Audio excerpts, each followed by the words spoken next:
Let's look at techniques to help students learn about the value of fractions. We're using free online visual tools from Conceptuamath, and this is the Order Fractions on a Number Line tool. I'll demonstrate how to use this effectively for a 5 to 15-minute class discussion. We begin by placing fractions on the screen, using this icon in the upper right-hand corner.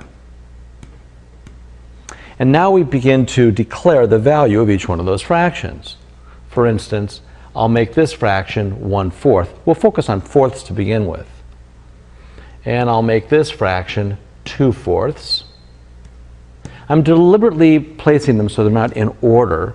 So in the middle of all this, I'm going to place 1/2, an important benchmark fraction, and here 3/4.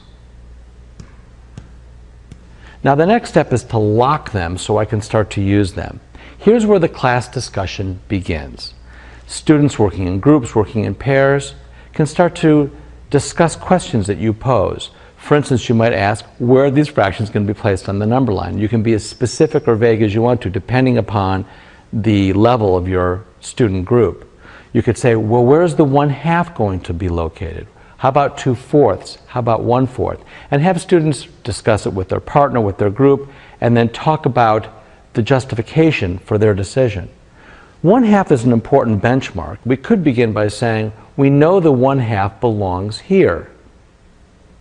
Now, if we change the presentation of that benchmark fraction and look at it as a circle fraction, then we can see visually that the 1/2 and the 2/4 are in fact representing the same value.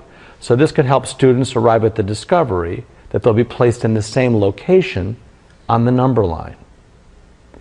3/4 and 1/4, a whole interesting discussion can take place. Where do we place 3/4 on the number line? Where do we place 1/4? For a young group, what we might do with 3/4 and 1/4 is to divide the number line into fourths. Currently we see half, now we see fourths. So we can begin with a 1-to-1 correspondence, placing the 1/4 where it belongs, etc.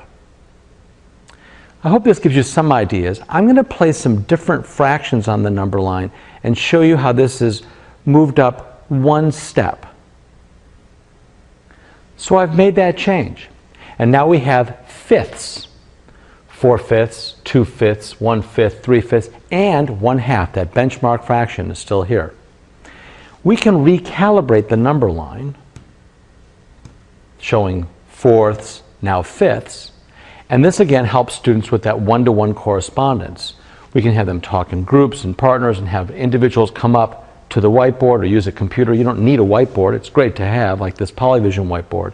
And then what the students can do then is to place the fraction in the exact location based on the demarcations on the number line.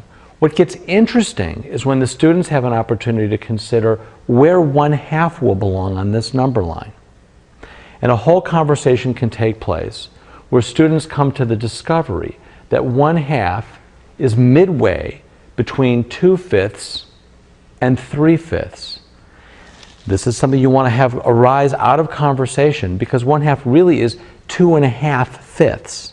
And you might find manipulatives in your classroom or other ways to represent how 2.5/5 really shows 1/2.